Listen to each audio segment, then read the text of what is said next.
नमस्कार साथियों, आप सभी का एसबीएम अंकेसर यूट्यूब चैनल पर हार्दिक स्वागत।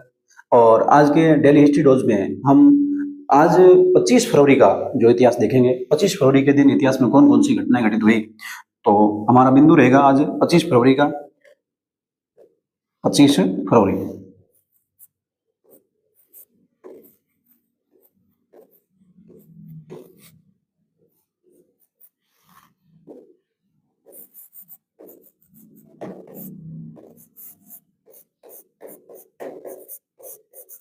डेली हिस्ट्री डोज ये, तो इसमें हम बिंदु लेते हैं डेली हिस्ट्री डोज में। पहला बिंदु लेते हैं पृथ्वी मिसाइल के बारे में, जो आज ही के दिन लॉन्च की गई। भारत की पहली स्वदेशी मिसाइल थी। तो पहला बिंदु हमारा पृथ्वी मिसाइल।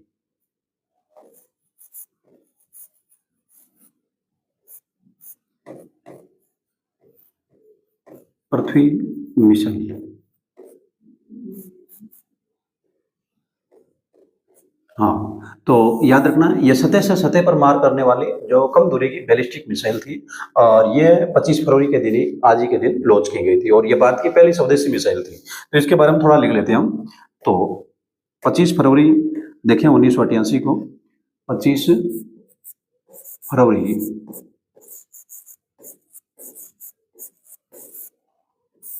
1988 को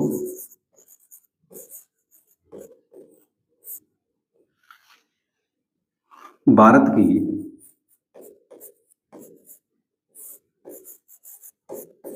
प्रथम स्वदेशी मिसाइल, ये डीआरडीओ द्वारा तैयार की गई थी। डीआरडीओ और प्रथम स्वदेशी, जो 25 फरवरी 1988 को भारत की प्रथम स्वदेशी मिसाइल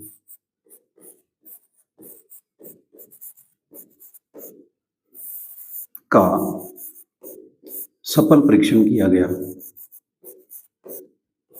एपीजे अब्दुल कलाम का इसमें विशेष योगदान रहता है, जिसको मिसाइल मैन के नाम से जानते हैं। तो मिसाइल का सफल परीक्षण किया गया। परीक्षण किया गया।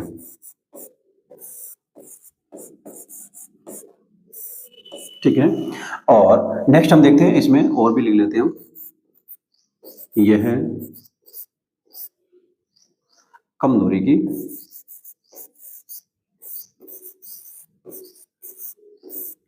की सतह से सतह पर मार करने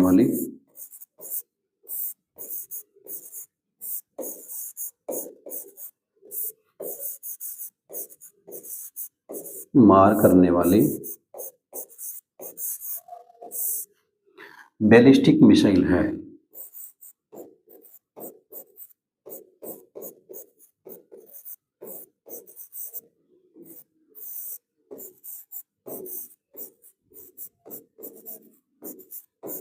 मिसाइल है। याद रखना ये पृथ्वी फर्स्ट है, यानी इसके बाद में कई मिसाइलें लॉन्च की गई, ये पहली है। तो आपको फर्स्ट तो वैसे ही रख लेंगे। ठीक है, तो भारत की पहली स्वदेशी मिसाइल जो 1988 में आज ही के दिन 25 फरवरी को जो उसका सफल परीक्षण हुआ था, और ये कम दूरी की सतह से सतह पर मार करने वाली बैलिस्टिक मिसाइल है। और विशेष बिंदु में लगा लेते हैं हम, जो विशेष बिंदु में कि इसके या इसका जो सफल परीक्षण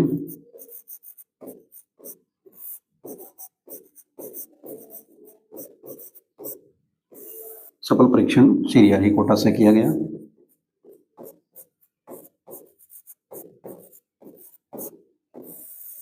हरिकोटा से किया गया।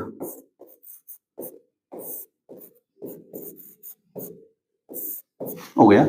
नेक्स्ट लेते हैं हम और बिंदु अन्य में।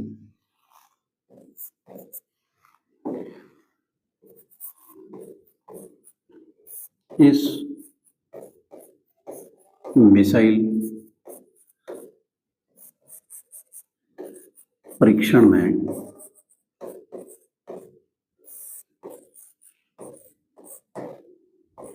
एपीजे अब्दुल कलाम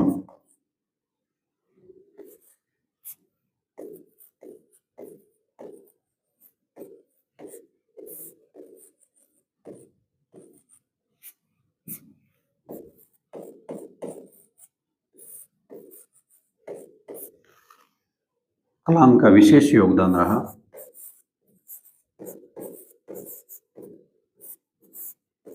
विशेष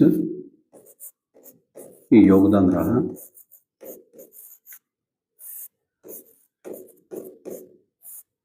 जिन्हें मिसाइल मैन के नाम से जाना जाता है। मिसाइल मैन, मिसाइल मैन के नाम से जाना जाता है।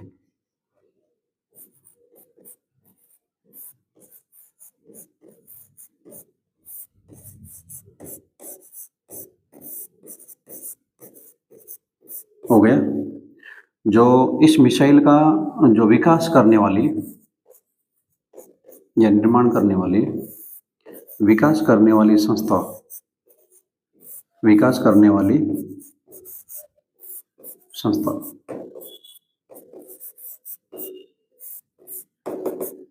जो किसका मिसाइल का विकास करने वाली संस्था है वो है डीआरडीओ। डीआरडीओ डीआरडीओ है, इसका पूरा नाम लिख लेते हैं। तो डीआरडीओ का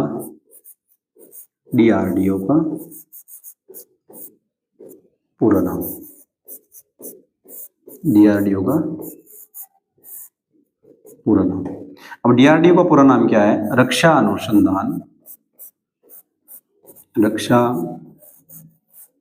अनुसंधान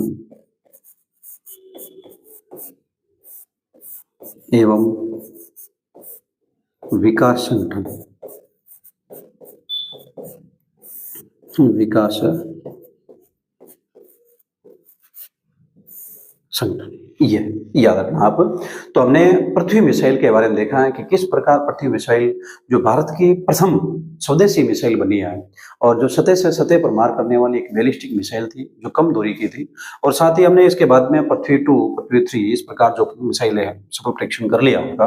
और इस मिसाइल के बारे में देखें तो इसका परीक्षण कहाँ से किया गया? श्रीहरिकोटा से। और साथ ही हमने देखा कि एपीजे अब्दुल कलाम का इसमें विशेष योगदान रहा और जिनको हम मिसाइल मैन के नाम से भी जानते हैं। और विकास करने वाली संस्था है डीआरडीओ यानी रक्षा अनुसंधान एवं विकास परिषद है, यानी भारत की जो संस्था है। अब नेक्स्ट इसके बाद में देखें आगे। अब दूसरा टॉपिक और लेते हैं, दूसरा बिंदु। और दूसरा बिंदु है राष्ट्रीय युद्ध स्मारक का, जो मोदी जी ने राष्ट्रीय जो युद्ध स्मारक है इसका जो उद्घाटन किया था, तो उसके बारे में थोड़ा लिख लेते हैं।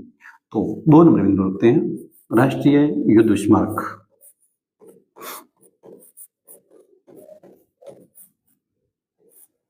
राष्ट्रीय युद्ध स्मारक।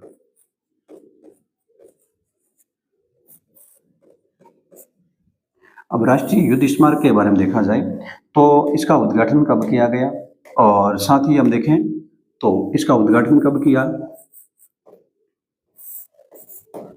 उद्घाटन कब है, उद्घाटन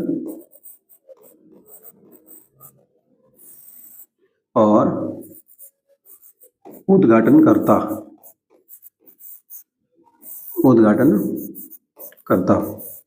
उद्घाटनकर्ता कौन थे, और साथ ही कहाँ पर, ये कहाँ पर है, हैं? तो ये 3 चीज इसकी लिख लेते हैं। तो इसका हम देखें 25 फरवरी आज ही के दिन 2019 में जो नरेंद्र मोदी जो भारत के प्रधानमंत्री थे तो उनके द्वारा इनका उद्घाटन किया गया। तो 25 फरवरी 2019 को, कब? 25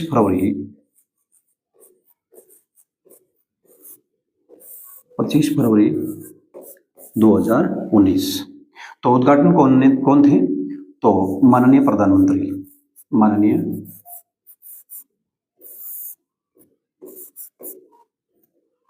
प्रधानमंत्री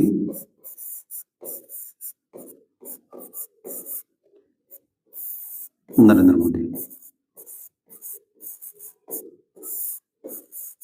इनके द्वारा इनका उद्घाटन किया गया। और कहाँ पर? तो दिल्ली में। कहाँ पर? दिल्ली के अंदर। ये युद्ध स्मारक है, कहाँ पर है? राष्ट्रीय युद्ध स्मारक है, यह दिल्ली के अंदर है। और ये क्यों बनाया गया, तो इसके बारे में यदि देखें तो क्यों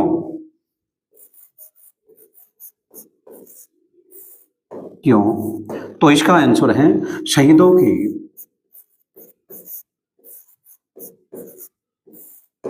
के सम्मान हेतु। शहीदों के सम्मान हेतु, यह चीज आप याद रखना। तो हो सकता है कहीं ऐसा प्रश्न आ जाए कि राष्ट्रीय युद्ध स्मारक कहाँ है, तो दिल्ली में है। और इसका उद्घाटन कब हुआ? 25 फरवरी 2019 को माननीय नरेंद्र मोदी द्वारा किया गया, शहीदों के सम्मान हेतु। यहाँ पर हम देखें अमर ज्योति जलती रहती है, ठीक है। नेक्स्ट इसके बाद में देखें तीसरा बिंदु लेते हैं हम। जो तीसरा बिंदु, आज ही के दिन चित्तौड़ में तीसरा साका हुआ था। तीसरा बिंदु, चित्तौड़ का तीसरा साका अकबर द्वारा जिसमें आक्रमण किया गया चित्तौड़ पर, तो चित्तौड़ का तीसरा साका।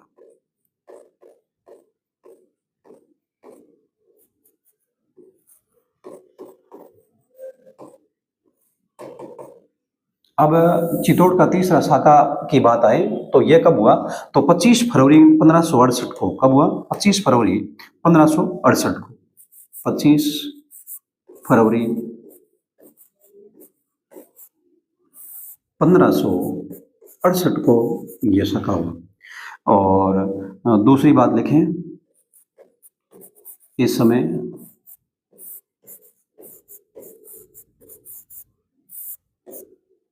अभी चित्तौड़ उस समय मेवाड़ में था, तो मेवाड़ के महाराणा कौन थे? मेवाड़ के महाराणा उदय सिंह थे। मेवाड़ के महाराणा उदय सिंह थे।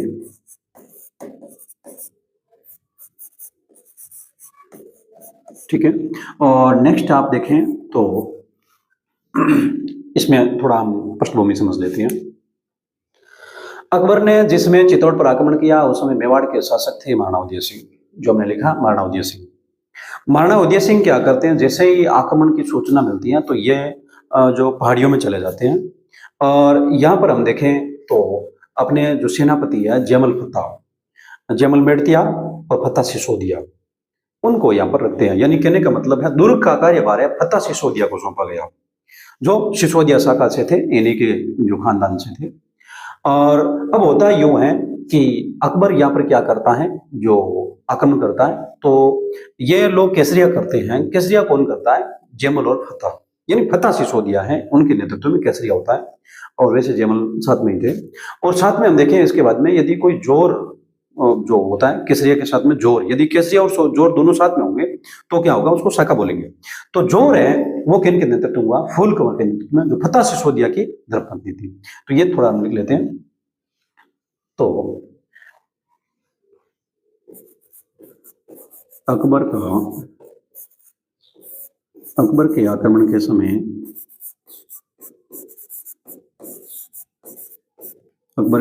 के समय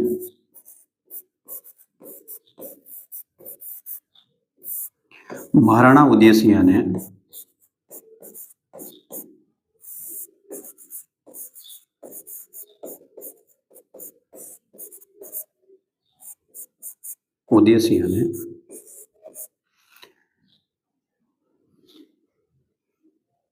जयमल मेड़तिया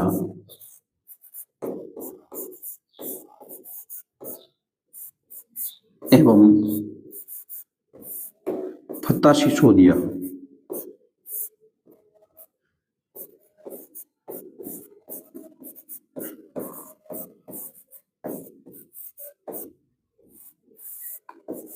को दुर्ग का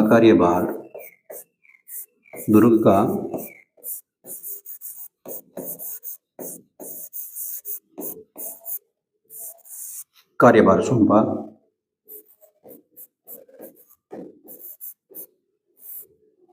तथा स्वयं क्या करता है? पहाड़ी क्षेत्र में चला जाता है। पहाड़ी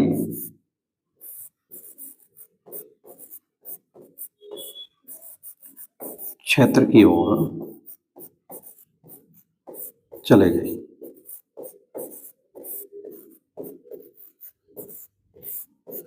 ठीक है, नेक्स्ट लिखते हैं हम।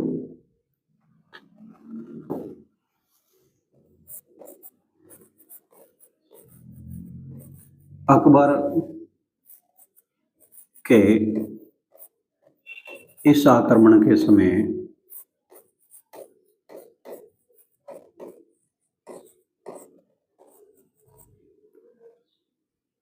जयमल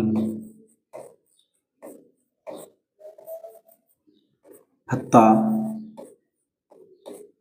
वीर गति को प्राप्त हुए।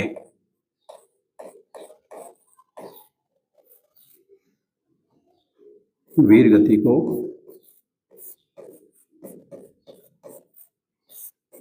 प्राप्त हुए और साथ ही तथा भत्ता सिसोदिया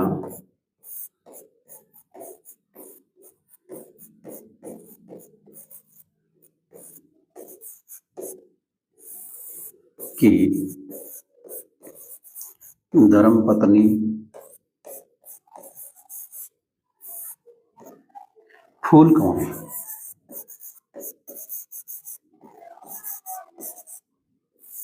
द्वारा जोहर किया गया।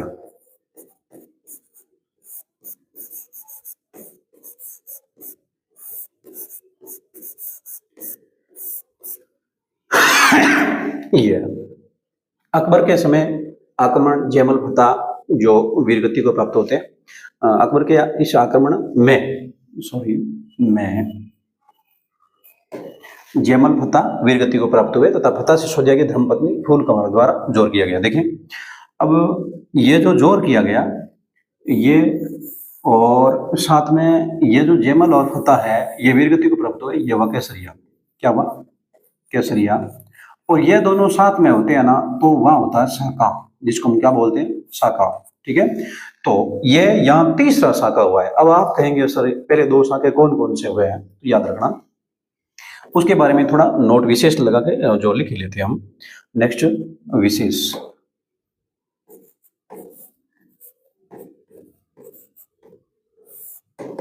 देखें, चित्तौड़ का प्रथम शाखा, चित्तौड़ का प्रथम शाखा,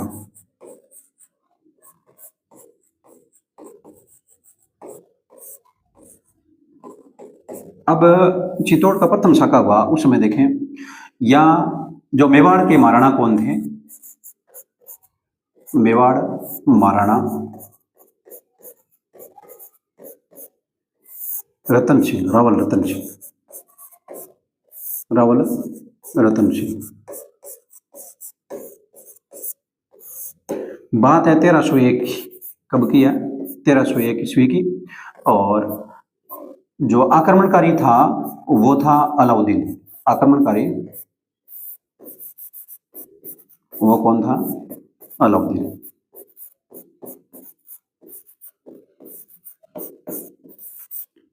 ये ठीक है, और यह था चित्तौड़ का प्रथम शाखा, 1301 को हुआ था। मेवाड़ के महाराणा रावल रतन सिंह थे और इसकी धर्मपत्नी तो साथ में और देखें तो थी पद्मिनी।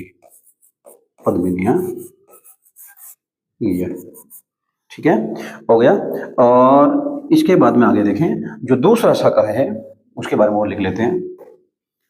चित्तौड़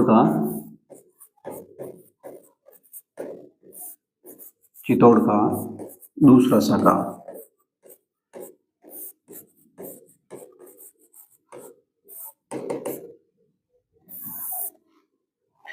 अब इस समय हम देखें इसमें शासक कौन था? तो शासक था विक्रमादित्य। कौन था? विक्रमादित्य। ठीक है, और शासक की श्रंखशिका कौन थी? श्रंखशिका वो थी रानी कर्मावती, यानी विक्रमादित्य की माता थी रानी कर्मावती। ठीक है, और फिर देखें और साथ में हम देखें तो संक्षिका हो गई, शासक हो गया। और ये कब हुआ? तो 1534 में। कब हुआ? 1534-35 की बात है। और यहाँ केसरिया करेंगे बाघ सिंह, ठीक है, देवलिया के ठाकुर बाघ सिंह है, वो यहाँ केसरिया करेंगे। हम थोड़ा इसमें थोड़ा जान लेते हैं, दोबारा देखें। थोड़ा चित्तौड़ के प्रथम और द्वितीय शाखा के बारे में आपको बता देता हूँ। बीएस में तो मैंने आपको बता दिया कि चित्तौड़ का प्रथम शाखा हुआ। इसमें जो अकबर ने आक्रमण किया और जो यहाँ के शासक थे महाराणा उदय सिंह, ये पहाड़ियों की ओर चले गए और जयमल फतह को क्या किया, यहाँ पर नियुक्त किया, दुर्ग का कार्यभार सौंपा है। फिर जयमल फतह ने यहाँ संघर्ष किया और जयमल फतह ने संघर्ष किया तो उसमें आप देखें जयमल फतह वीरगति को प्राप्त होते हैं। और साथ में हम देखें जो फतह सिसोदिया की रानी है, जो फूल कंवर, वो क्या करती है, जोर कर लेती है। नेक्स्ट इसके बाद में आगे देखें, यहाँ पर देखें हम चित्तौड़ का प्रथम शाखा देखें, रावल रतन सिंह। आपने नाम सुना हुआ रावल रतन सिंह, मेवाड़ के महाराणा।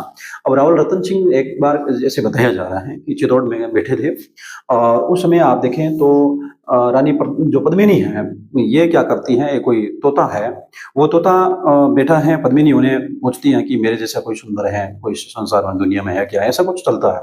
तो बाद में क्या करता है, वो तोता है, वो उनको बताता है पद्मिनी को कि ऐसा भी है, सिंहली द्वीप यानी श्रीलंका के अंदर एक राजा है, उनके एक लड़की है, बहुत ही सॉरी, वो आप देखें रानी पद्मिनी अलग थी, सॉरी, मैंने आपको जो रावल रतन सिंह की अन्य रानी थी उनके बताया।